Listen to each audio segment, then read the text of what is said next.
सामाजिक कार्यकर्ता राहुल देवतले के प्रयासों से शहर के विट्ठल मंदिर प्रभाग की जनता के लिए निःशुल्क एम्बुलेंस सेवा का लोकार्पण किया गया। सामाजिक कार्यकर्ता राहुल देवतले के प्रयासों से शहर के विट्ठल मंदिर प्रभाग की जनता के लिए शहर के 7 किलोमीटर अंतर्गत निःशुल्क एम्बुलेंस सेवा का उद्घाटन माजी नगराध्यक्ष दीपक जायसवाल की उपस्थिति में किया गया।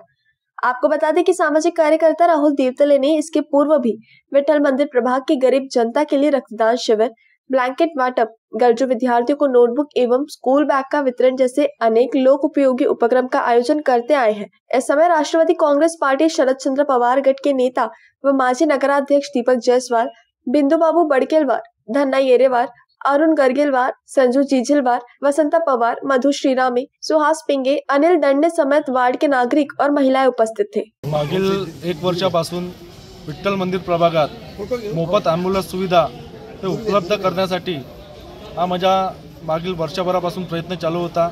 आज हे ॲम्ब्युलन्स विठ्ठल मंदिर प्रभागासाठी मी माझ्यातर्फे आमचे शहर जिल्हा अध्यक्ष दीपक जी जायसवाल यांच्यातर्फे आणि विठ्ठल मंदिर प्रभागातील ज्येष्ठ नागरिक आमचे बिंदू काका बडकेलवार आणि धन्नाभाऊ येरेवार यांच्या सर्वांच्या सहकार्याने आज हा विठ्ठल मंदिर प्रभागात मोफत ॲम्ब्युलन्सचा लोकार्पण सोहळा आज पार पडला। ह्या ॲम्ब्युलन्सचं असं एक आहे की विठ्ठल मंदिर प्रभागात मग तो गरीब असो, चाहे कोणताही व्यक्ती असो, चाहे महिला असो, चाहे पुरुष असो, यासाठी हे मोफत सुविधा उपलब्ध करून देण्याचा हा माझ्या वर्षभरापासूनचा प्रयत्न होता। हा प्रयत्न आज पूर्ण झाला आणि महानगरपालिकेच्या हद्दीत म्हणजे 7 किलोमीटरच्या हद्दीत हा मोफत सुविधा उपलब्ध राहणार। जय हिंद, जय महाराष्ट्र। की आपण शहरासाठी आपल्या शहराच्या परिसरात म्हणजे 7-8 किलोमीटरचं आपलं शहर आहे, इथे आपण फ्री मध्ये व्यवस्था द्यायची आणि जो कोणी पेशंट आहे किंवा एखादी गर्भवती स्त्री आहे किंवा त्यांना आणायचं आहे, नेण्याचं आहे, त्याच्यासाठी हे ॲम्ब्युलन्सची सेवा आपण देणार आहोत।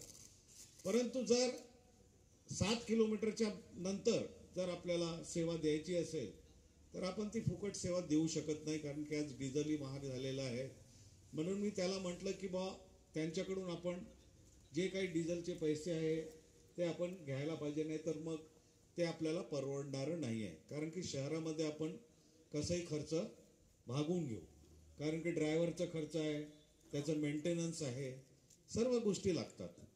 म्हणून आपल्या शहरात पुरता आपण फ्रीमध्ये देऊ। 2 वेळा निवडून आलेले आहे, यावेळेला सुद्धा ते 100% निवडून येणार आहे मला माहीत आहे। तिकडे आता तो पुलिया झाल्यामुळे ते सुविधा अत्यंत चांगली झाली, कारण की त्यामुळे ते रेल्वेच्या याच्यामुळे जवळपास 11 तास ते दरवाजा बंद असायचा बंडूभाऊ। आता तिकडे हे झाल्यामुळे उड्डाणपूल झाल्यामुळे त्या भागासाठी विनोद भाऊ जवळपास 60 ते 70 हजार लोक तिकडे राहतात आणि तिकडे सर्वसाधारण आणि गरीब लोकही राहतात, फार श्रीमंत काही राहत नाही। तर तिकडे सुद्धा विनोद लव्हाणे यांनी अशीच एक व्यवस्था करावी, त्याला सुद्धा आम्ही मदत करू, कारण की बाबूपेठ परिसरामध्ये आमचे 8 ते 9 नगरसेवक राहतात।